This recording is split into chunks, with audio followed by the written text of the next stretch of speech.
hear me? Let me get a comment in the comment section, the comment box with the first person that comes in. Like, share, subscribe, hit the super chat. Let's do our intros. I did my intro backwards. Like, share, subscribe, hit the super chat on the way in.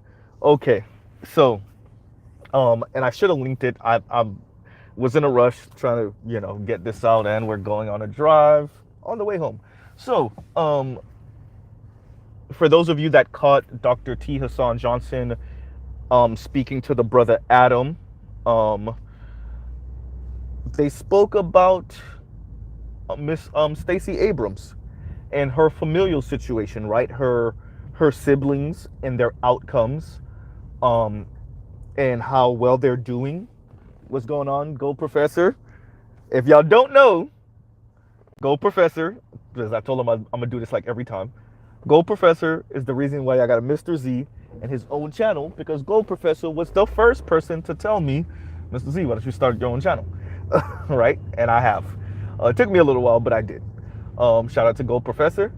I think Go Professor was like one of the first people I also made a mod. So, of course. So Dr. T. Hassan Johnson and the brother Adam covered Stacey Abrams' familial situation. From my understanding, there's six of them. She has five other siblings, three sisters, two brothers. The sisters are all highfalutin judges, managing, some $1 million for nonprofit, all type of, just kick ass, right? The women in the Addams family, funny. The women in the Addams family are, kick ass, and the men, they're not horrible, but one of the brothers did spend some time in jail.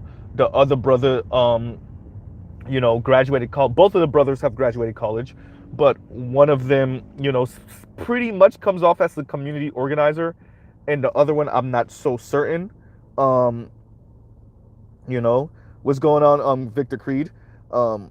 So, this speaks to a lot. This dual economy, as Dr. T. Hassan Johnson and Adams calls it. It speaks to some of our experiences when we interact with these same women. Oh, thank you very much, Go Professor already. Go Professor on the 5 on the super chat. He says money for the plate. Thank you, Go Professor. Right, and this speaks to some of the experiences that some of us have when we interact with the sisters, and Dr. T and Adam both inspired that in me. Listening to them speak, the difference in our experiences would explain somewhat of what Dr. Sharice Burden-Stelly was saying, and I keep on using her quote, even though I'm almost certain she doesn't necessarily mean it the way I kind of remixed what she said.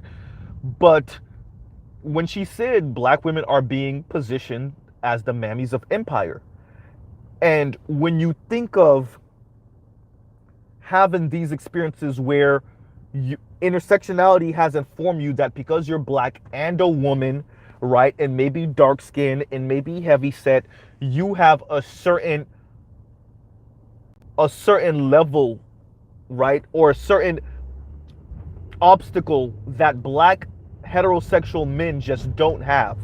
And then for you to overcome that, it is very difficult for you then to hear about the plight of black men, because you've been informed by intersectionality that no one's plight is more than yours, outside of maybe a LGBTQ black woman, right? And so when these same people then end up in college and university and they don't see that many black men, right?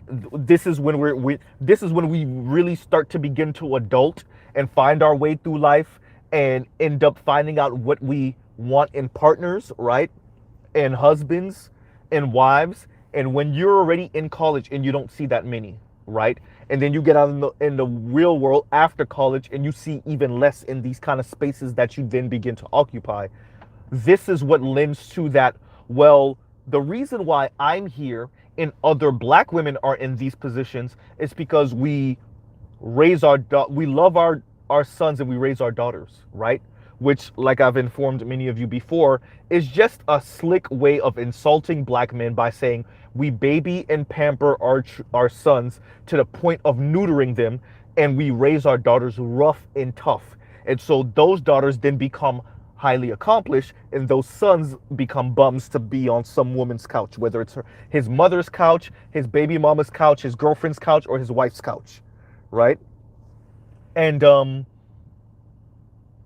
that is kind of where we see great disparity. This also speaks to Richard Reeves when he speaks about how we kind of bench men that we as a society decided aren't worthy, right? Or aren't worth it. Um, yeah, so listening to Dr. T speak, that's what I just kept on hearing over and over in my head is this is where we get this weird disjunction between black men and black women when it comes to what our potential outcomes could be, right? Train tracks, train tracks, train tracks, train tracks. That's for you, Victor. That's for you, Vic. Right? So yeah, so listening to Dr. T, that's all I heard. And this does, as I often speak about these things on a macro level, this does have an effect on your society when men and women, particularly black men and women, have these different outlooks. It does have an effect on your concept of civic responsibility and why would you even engage, right? Why would you even engage when you don't really see voting as something that has a great impact on your outcome, right? Whether this person on the left is in office or this person on the right is in office, right? As a black man, your outcomes and the way the society views you and treats you, it doesn't change. And maybe for black women, especially over the past 60 or so odd years, it has, right? And so because of that disjunction in perspective, because of, once again, social dominance order, right? Y'all get that person out of here, please. I already see the first post, right? Thank you. Oh, wait, nobody got him out of here yet? Girl, let me see. That girl's essay person, yep, thank you. Yeah, so the perspective is what we're dealing with, right? The perspective then becomes how you view the world when it comes to the opposite sex, right? This is how you get me speaking to Paris Milan or Professor, and I'm sorry, Dr. Umar Jikin or Cynthia G, and they both use being a black woman to say, you don't get to complain. I'm black and a woman. So my outcomes are supposed to be more desperate or disparate than yours are. Right? This is how intersectionality has informed them. This is exactly what Kimberly Crenshaw wanted it to be. Right? You even got the white dude in Richard Reeves saying that. He know. Right? So listening to Dr. T speak, and listening to the brother Adam speak, shout out to the brother Adam for bringing this to us. You can see with the Adams family that with that family itself shows you what it is in the black community largely, where the boys are sent to fend for themselves, and even if they're not necessarily sent to fend for themselves, they're kind of left to their own devices in figuring out their future, where the women are encouraged to excel, right? And everybody think that's fine and dandy until it's time to couple up. Then those same women are screaming and yelling and throwing fits because they can't meet men on their level. Air quotes, on their level, right? This is where you get all that swirler divester talk from. All the it's not fair that I gotta be stuck in the black community with these lowly level men. Right? Once again, that does affect the dynamic, that power dynamic in your community. Even for those that are accomplished black men. Right? Even for the accomplished black men, this still affects your community. Because what we're witnessing is that social dominance order. Shout out to me, shout out to BGS, shout out to the brother, the nameless protagonist. Right? That's what you see. And now you see it not only in the black community, but you're seeing this happen more and more even outside of the black community. As I've said before, the elite, almost exclusively white men, the elite, rich, white men fear black men. They also fear working class men of varying races. And they have decided to use women as the buffer class. And I stand on that. I stand on that. Right? So, for many of us that kind of follow these things, y'all will recall the K-shaped recovery that many were speaking about towards the end of COVID-19. I know we're still somewhat in it, but have we ever considered K-shape for men, where you will see a growing gap? And I think Dr. Richard Reeves, I'm sorry, I kept on saying doctor, but Richard Reeves speaks about this a little bit, but he doesn't call it a K-shape, right? But where you see the growing gap in men, and then the 80% under them. 20% aren't obviously all elite, but you know, elite men, and then somewhat of their functionaries in the rest of the top 20%, the professional managerial class of men, primarily white men and some Asians, right? Then all other men. But an increasing amount of women that fit in that space between the top 20% men and the bottom 80, right? And this is where you get that disjunction of their experiences, where the women feel like feel that nothing is beyond them because they've been upwardly mobile for the past 60 years, where the men have been stagnant. And Richard Reeves actually speaks about this also, right? The men and the boys have been stagnant, if not fell off a little bit over the past 60 years, where the women have been upwardly mobile. So that informs your perspective, which then informs your political views, right? Which informs your concepts of intimacy and relationship and who should be where and why they should be there, right?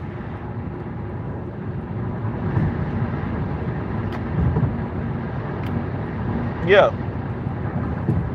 So that kind of explains where we are right now in these relationships, right?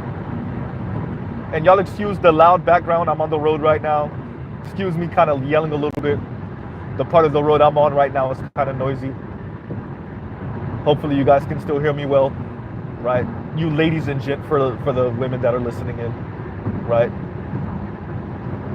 But yeah, so it's this was really good because I didn't realize that Miss Stacey Abrams had so many siblings, and I didn't realize how different their outcomes were, right? And it's good to see someone do this research where you find out one of her sisters is a federal judge who was one of the names that was being floated as a potential Supreme Court pick, right? We could have had Stacey Abrams' sister being where Ketanji Brown is right now, or Miss Ketanji Jackson, or Jackson Brown, I'm sorry, but where Miss Ketanji is right now, right? and I want to say this, Biden swearing by the fact that he's going to pick a black woman to be Supreme Court judge actually speaks to kind of where our society is when it comes to black women, black men. Where our society is saying, no, we will elevate women, black women in particular, because of intersectionality. The way intersectionality informs us is that women, black women, are in these kind of lowlier than everyone else positions, and if we elevate them, and this is them taking their cues from black women like Kimberly Crenshaw, who say, well, because black women are on the bottom, if you elevate black women, you automatically elevate everyone else, right? If you elevate black women, you automatically elevate everyone else. And you can also use elevating black women as a signal to the rest of the world that you're not classist, that you're not sexist, that you're not, especially a LGBTQ black woman, that you're not homophobic, right? And this is where we will elevate particular black women, right? Where these oppressions stack, and so elevating a black woman, especially a LGBTQ black woman, is a way of you showing that your society is that much more open. Never mind social dominance order, right?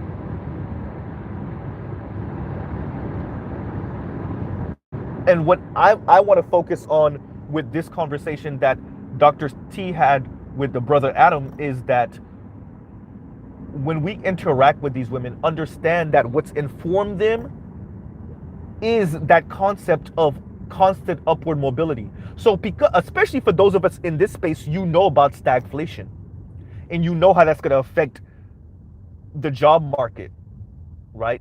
You know about the 60-40 split in college enrollment between men and women, right? You know about these things, but the sisters that don't know about it, and then they have this concept of infinite growth, right? And constant upward mobility, right? Because that's all they've known, and that's all their mothers have known, and much of their grandmothers even have known for the past 3 or so generations. When you interact with her, when you're dating her, that's the difference between what you're saying and what she's saying. She's been informed by infinite growth and upward mobility, right? Because she's graduated from college. She might have she might have gone to grad school, right? Advanced degrees. And you might not have had that experience. And even if you did, you're still a black man, so you have a certain understanding of how different your life might have been, given just one or two different circumstances. Where for her, she just can't even conceptualize what you're saying, right?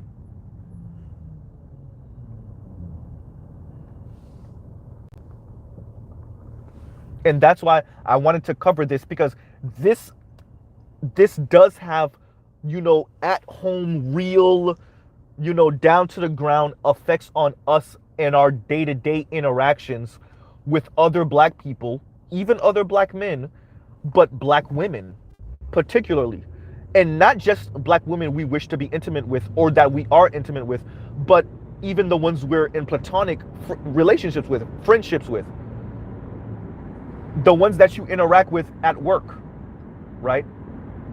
The ones you interact with, out there on your day-to-day.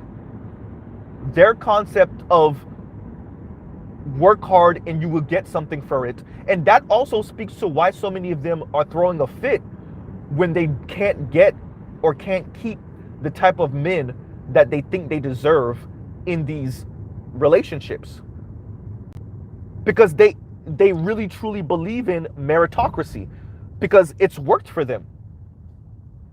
They've gone to school, they've put the hours in, they put the years in, they've gotten a degree. And excuse my background because the 370Z decided to park itself right next to me in traffic, right? And it sounds like he's running straight pipe. So no giggity on that one, no pun intended. Right? Straight pipe just means you don't have a resonator, right? So it's just straight sound, it's just straight motor all the way back, right? So your exhaust just goes straight from the motor all the way, right? So back to the topic at hand. This would explain that when you're interacting with these particular people, namely black women, and they truly buy into the concept of meritocracy because it actually works for them, they can't hear you when you're saying, well, do you know how many black men this does not work for? Right? And remember, even if they don't know the term intersectionality, they understand the concept of, well, I'm black and a woman. So you can't tell me your life and your outcomes are more disparate than mine because you're just black and you're a man. And somehow being a man is somehow associated with white men. So women just can't conceptualize how you as a black man can have it tougher than her. Right?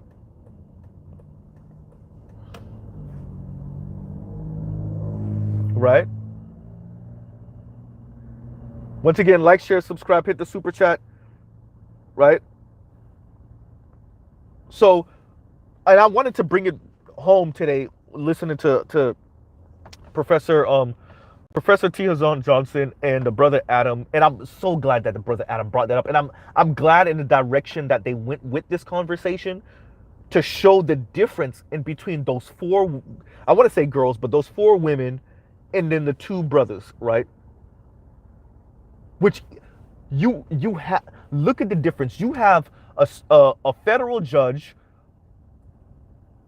a gubernatorial candidate that's known around the country, and then another sister that's managing money, right? And there was another sister, I can't remember what she did, and then the two brothers, both have bachelor's degree, but one of them actually served jail time, right? And just look at the gap in accomplishment in one family. In one family. And there is, I know families like that. I'm in a family like that, to be frank with you. Right? But this speaks to institutions, and it also speaks to who the society sees as more threatening to the power structure. It speaks to the path of least resistance, right?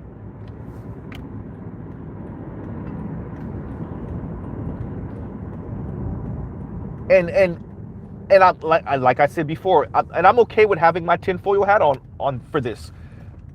The elite men do see a certain demographic as more threatening to them than the others,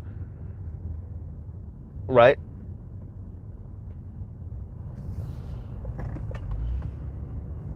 And we can see that in who's being elevated and how they are being elevated, right? And this is why I bring up Elizabeth Holmes with these type of conversations. Yes, she's not black, right? But these people were so desperate to put a woman in that position that Elizabeth Holmes capitalized on it and was able to play their ass because of it. She was able to play them because they just wanted an air quotes minority. Yes, I know white women are the most populous group in the country. Yes, I know, right? But they wanted to have a minority in this position so bad, and she imitated and played the role of a fake Steve Jobs, even down to the deeper voice and the turtleneck, right? So she embraced that, and she understood that. And so what I'm saying is that women in general, but black women specifically, are being put in these positions. And it is having an effect on them in their outlook on life. And then when they interact with you and you speak about the plight of black men, they just can't hear you. As evidenced by how Cynthia G spoke to Dr.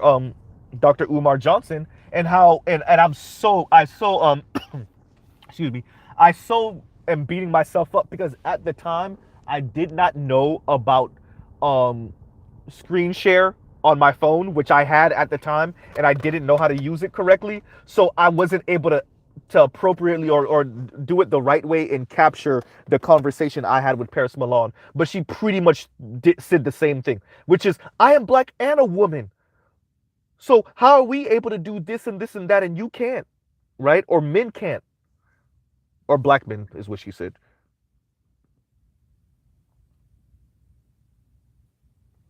Victor Creed says, as black men, we are always the threat. We carry the debt owed to our people. Yep, agreed. And the brother, the nameless protagonist, nameless, I just mentioned you a little while ago too. The nameless protagonist says, this is exactly why with my verbal martial art, the first sword form is social dominance theory to debunk those misunderstandings presented by intersectionality. He also says, the nameless protagonist also says, it it destroys the power balance where, again, this I can struggle by myself axiom that translates into the safety protection conversation. All this culminates to the men and boys leaving out this system. What's going on, PK? PK's in here too. PK said, I'm glad someone, Adam, finally heard me about disaggregating, I think is what you wanted to say, disaggregating data and understanding the importance in it. Yes. Yeah.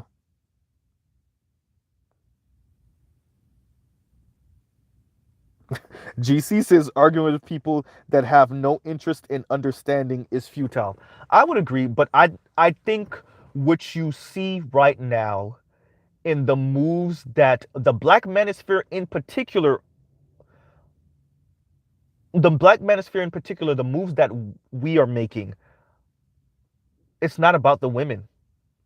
If you notice, we're speaking above them. We're speaking around them. We're not. We're speaking around them.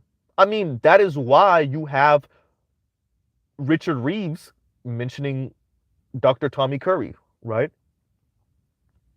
This is why you hear Scott Galloway sound the way he sounds, right? Because we're not. This is not about black women in this conversation in that way. Now, I am speaking about when we then are in the black community. I'm the one who's taking the conversation, not just limiting it to what Dr. T. Hassan Johnson and the brother Adam was speaking about, but bringing it back home and closer to the ground when we interact with these women, particularly college educated women, aspirational black women, when we speak to them or when we're dating them or when we're in relation with them, whether it's intimate or platonic, this is why they just can't hear you, right? So I get what you're saying, GC. I'm the one who's kind of making this more than just just a academic understanding of the Addams family, and I'm expanding that out to speak about when we interact with these different accomplished black women, why they just can't hear you, right? And because we have these kind of one-liners or like nameless says axioms in the black community of oh well, the reason why black women are so accomplished is because we love our sons, we raise our daughters, right? Like that's the go-to, right? Now, because most of the black community doesn't know about the 60-40 split in college enrollment, which means it's affecting Latino men and even Asian men and white men also, because and they don't even realize that the biggest drop off in college enrollment among men has been white men. Because most people in the black community don't know that, they don't understand the systemic issues, in particular when it comes to boys and men. And some of that is not their fault. I will say that some of that is not their fault. Even Richard Reed speaks to this, like the changes happen so fast that when he gets pushback when he speaks about the plight of boys and men, even from some men, because everybody's still stuck in the we got to do for women, we got to elevate the women because the women are so far behind. Everybody's still on that because in the grand scheme of things, over the blink of an eye, women have just flown past men in academia, right? And so it's difficult for people to understand that that's that has ramifications on these people's day-to-day interactions with the opposite sex, right? It's difficult for people to conceptualize that.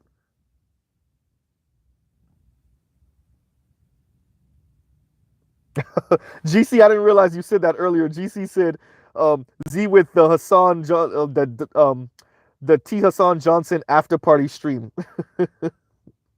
Yeah, bro. I listened to it and I thought it was interesting. I found it super interesting. I like how this conversation started. And I would love to know. And I didn't listen to maybe the last 10 or so minutes, so maybe they mentioned it there. But I would love to know how many of the Adams children are married. Because we know Stacy isn't.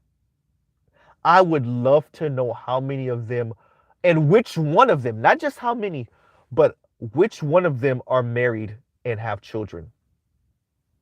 I would that if we could also find that out, oh, it would because this is already telling as it is, right?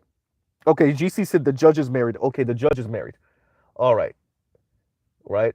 This is telling within itself. I would love to know which one of them is married, who they're married to. Oh, that would say so much. And who has children, right? Because if we're going to have this conversation and we're using the Adams family as kind of an avatar of what's going on in the larger black community, then let's just go all the way with it then, right? And this is what you see. You see this recreated over and over again in the black community, right?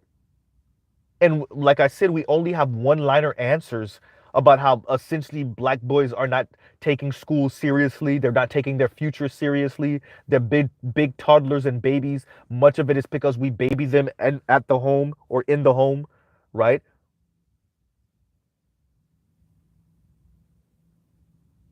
That's what we use. That's how we kind of explain these things away.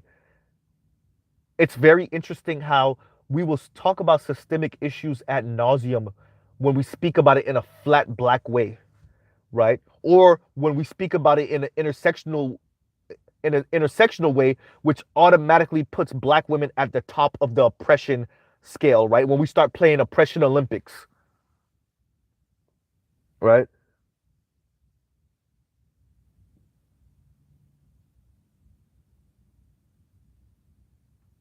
That's when we start, that's when we have that conversation.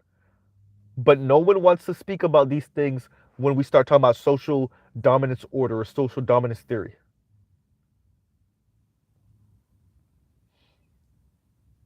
And there is a consequence to ignoring the plight of your boys and men. We're living it right now. You're living it right now. That's why you're seeing the voting patterns start to separate, start to disconnect between black men and black women. And it's going to get crazier. That gap is going to grow. Because one of us has benefited greatly in comparison to the other over the past 50 or so years, right?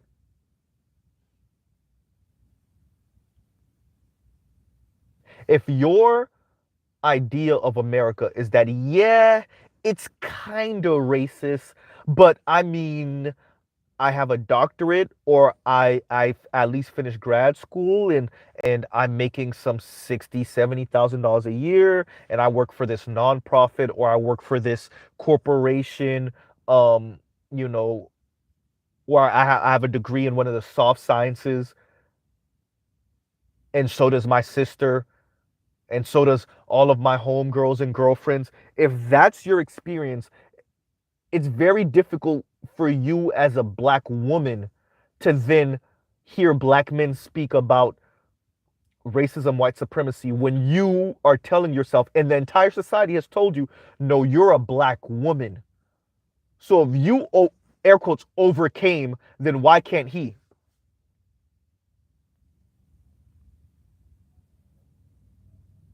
Right? Because he's just black. You're a black woman. And if you're a black woman of alternative, sexual orientation, then that means you have three levels of oppression. So how is it that you got to where you are and he couldn't? And this is when the mind starts to run, maybe those white folks are right about them. Which, by the way, Paris Milan said to me, not to my face, but on a live, so pretty much to my face. When she kept on going, and I said, Paris, and I said it in the calmest voice. I didn't yell it at her or anything. Paris, you're sounding like one of those white racists from the 1950s. And she said, yeah, maybe they were right about y'all.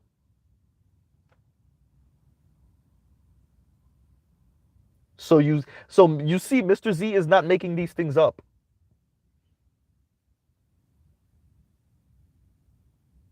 When intersectionality informs you that you got the gold medal in oppression Olympics, and you add misandry to that, and you add white supremacy to that, now when you're interacting with black women who may not even be, the particular black women you're speaking to may not even be accomplished in this way, but because she sees so many examples of black women in these positions, she feels as though the sky is the limit.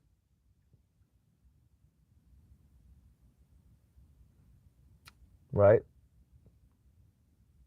So she's informed by white media. Shout out to Professor Black Truth, right? Mainstream white media. Then Then she's informed by the education system, which white again, right?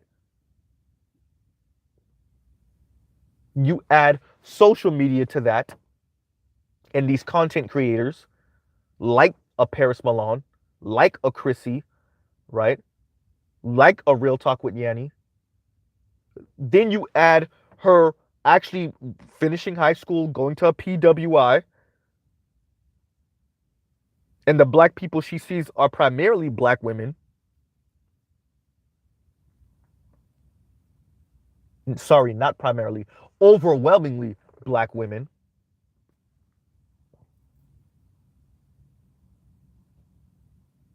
Whole homegirl had to beg her to go out on a date with you anyway because she found out you were blue collar. She wasn't trying to do it. So now y'all sitting at that first date, and now you can understand why she's so rude to you.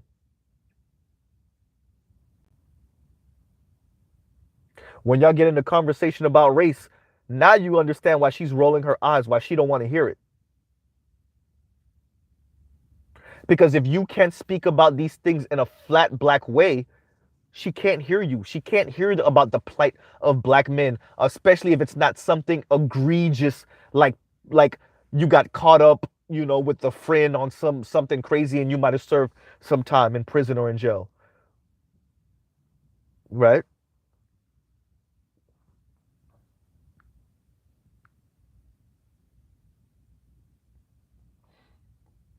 Y'all like, share, subscribe, hit the super chat.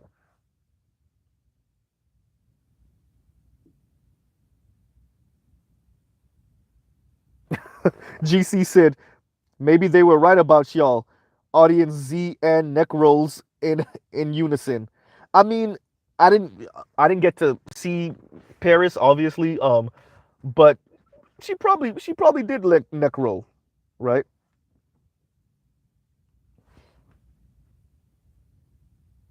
And this speaks to what Dr. T. Hassan Johnson and the brother Adam was saying. If this is your concept, right, of upward, you believe in upward mobility, and from what you can see, black women have been on an upward trajectory over the definitely over the past 60 or some odd years, right? You see the Stacey Abrams, you see the Oprahs, you see the Beyoncés, you see the Kamalas, you see the Kentanjis, right? The Candace Owens, the Susan Rice, the Condoleezza Rice, right? The Gales. So you could even be the close or best friend, maybe sexual partner.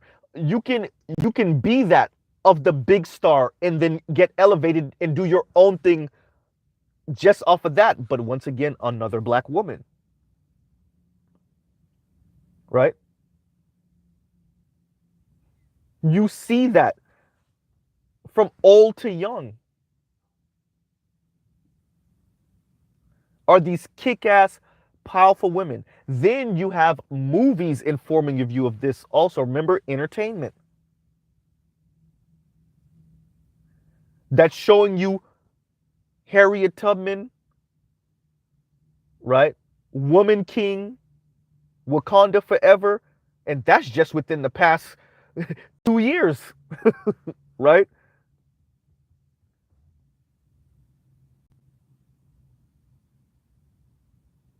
You see that. So for a black man to then tell you, "Hey, it ain't what it's cracked up to be. There are some difficulties, some real problems here." You can't hear it. You can't hear it.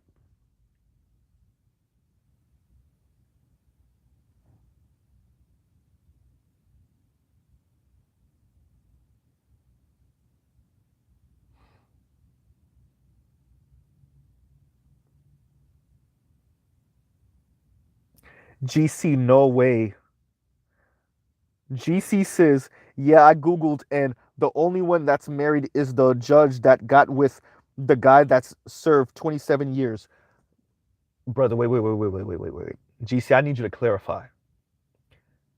You're saying the judge is married, so the sister that was considered, that was, so that means that she really wasn't considered. So let's throw that out the window now. So the sister that they say was being considered as Supreme Court judge is married to, I'm assuming, a brother that spent 27 years in prison. Is that what you're saying?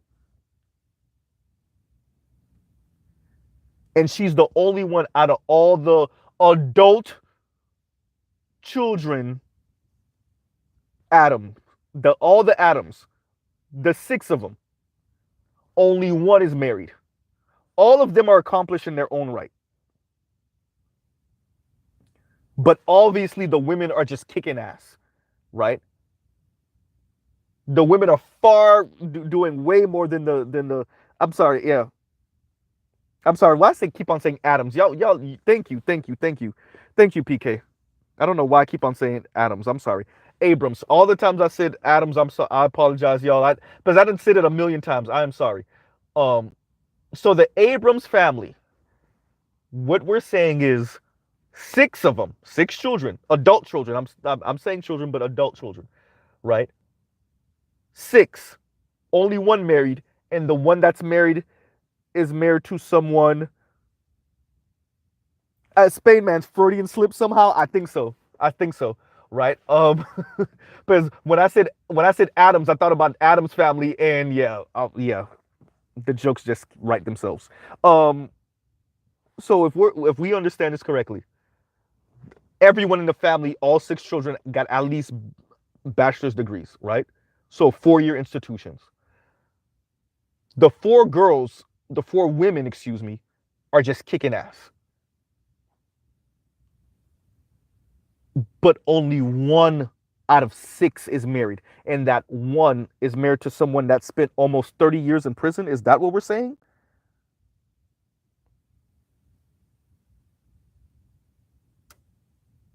GC, that's very possible. I linked the story. The guy apparently was imprisoned for a crime he didn't do. I mean, we're black, so I mean, that's definitely possible. I'm not, yeah, definitely possible.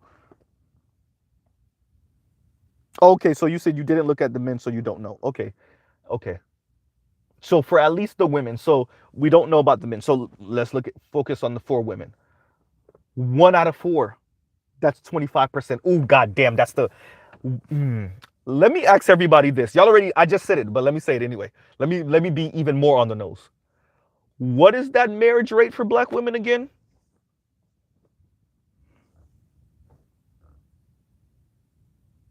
Right? Y'all like, share, subscribe, hit the super chat. What is that marriage rate for black women again? Now we don't know how this is going to play out for the Abrams family, you know, going into the future, but as of right now, that's 1 out of 4 of the girls. That's 25%. What is the marriage rate for black women again?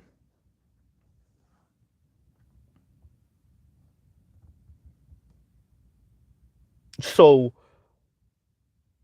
that disjunction that starts off with how the community treats you and then how the larger society treats you, how you begin to view the world a bit differently than the black boys before we even become men, right?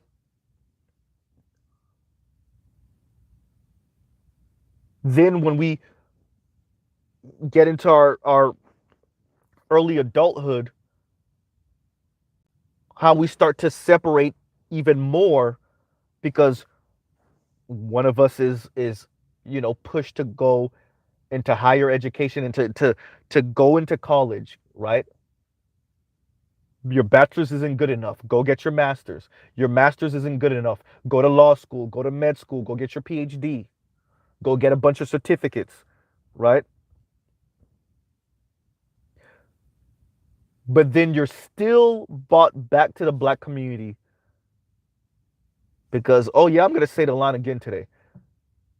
Not enough non-black men aren't anti-black. Not enough non-black women aren't anti-black, even if you're open into, same-sex relationships. And you think you're better than your black male counterparts. And what we're seeing here is you're clearly more educated than your black male counterparts. Right? So even with the educational attainment and even with the positions and the money and the status, you're still reminded you're black because when it's time to partner with someone, you run into a wall.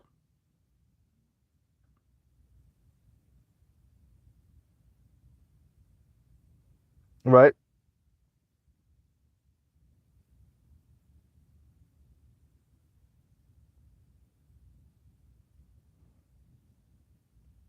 That, yeah. So at the end of the day, you know, the Abrams family is pretty indicative of what's going on in the larger black community and increasingly in the larger American society as a whole and even Western society. So obviously it's more indicative of what's going on in the black community in America. But even with that, you see this replicated more and more outside of the black community. And even outside of America, you see this going on in Britain too, in Canada also, right?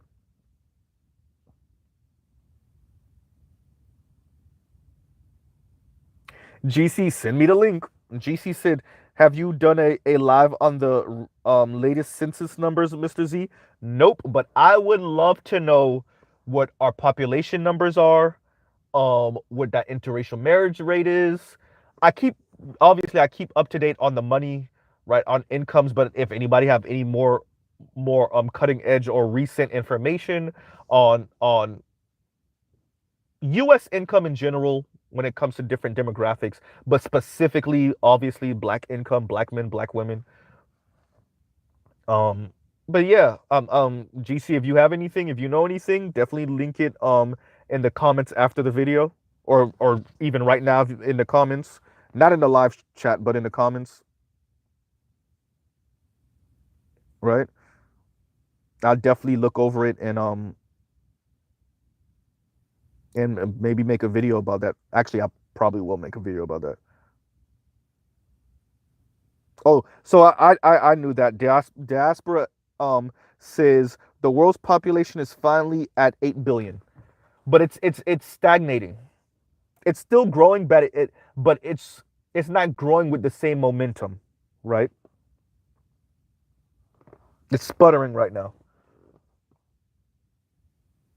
because there's as you develop, more and more people have less children as your society, air quotes, advances.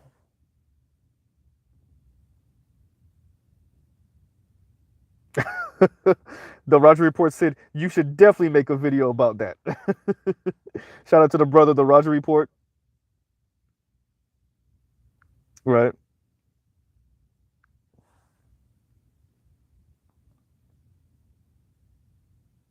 So, and I'll I'm about to come to a close. So I really want to say this.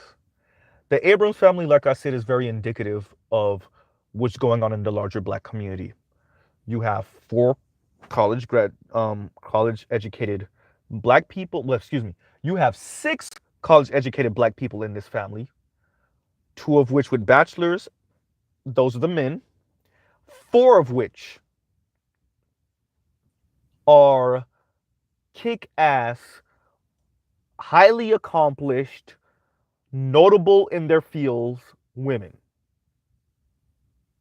right? One of which we know that's a pretty much a household name in Stacey Abrams. Law school, Ivy League, highly accomplished. Another one we know, once again a woman, a sister, name was being floated as a potential Supreme Court nominee, right? The other one works for a nonprofit and plays with millions of dollars. And I can't remember what the fourth does, but it was also something of that caliber, right?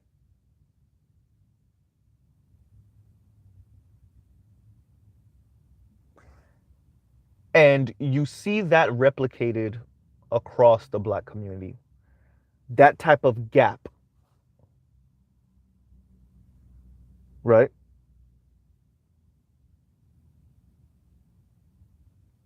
Victor Creed says you see where the outside response, excuse me.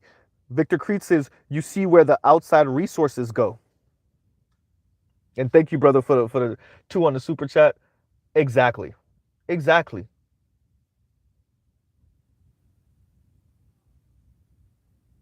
So, once again, intersectionality has informed this society that to elevate black women is to elevate the black community.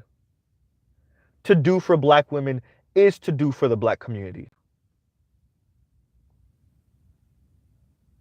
The the black woman is the black community. It's it's it's more than just what we've been hearing our entire lives, which is the black woman is the backbone of the black community. No, no, no, no, no, no, no. These people are saying no.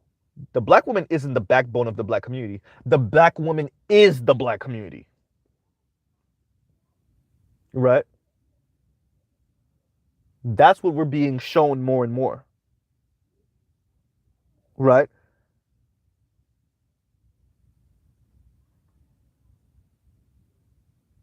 Talking about black women. I don't know if y'all can hear my background. I'm not even gonna do it.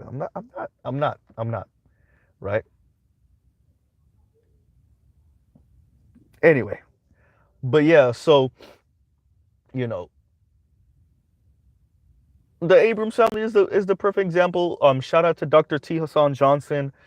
Shout out to the brother Adams. Oh, that's why I kept on saying Adam, because of the brother name is Adam, right? Instead of Abrams, right? So shout out to the brother Adam for bringing this to us, right? About the Abrams family. It definitely put things into perspective, and we were able to, expound out and see how this connects to what many of us see replicated throughout the black community, and increasingly even outside of the black community, and then what that means for our day-to-day interactions with the opposite sex and their perspective. And I think that's what needs to be stressed: the difference in perspective, because of this difference in accomplishment and the concept of upward mobility and infinite growth, and what maximizing one's potential or potential outcome, right?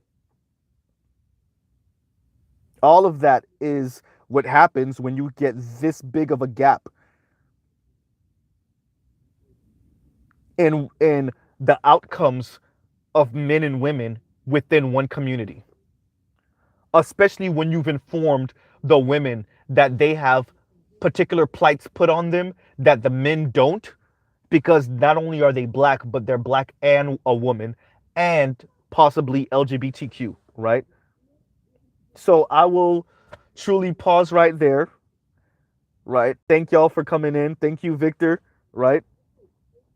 Thank you, Green. I was gonna say Green Gorilla. Sorry. Thank you, Gold Professor, right? Thank both of you for the super chat. Y'all have a and sorry, I did not see the Roger report. The Roger report. See, that's why I be having to click different buttons to read different things, right?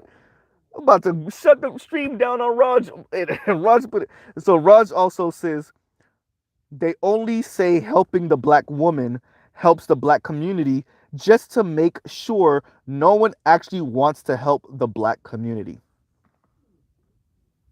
right?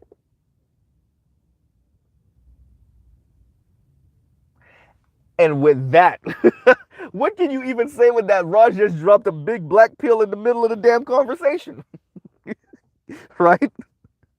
Spain man, thanks for the two on the super sticker. Thank you, brother. Right?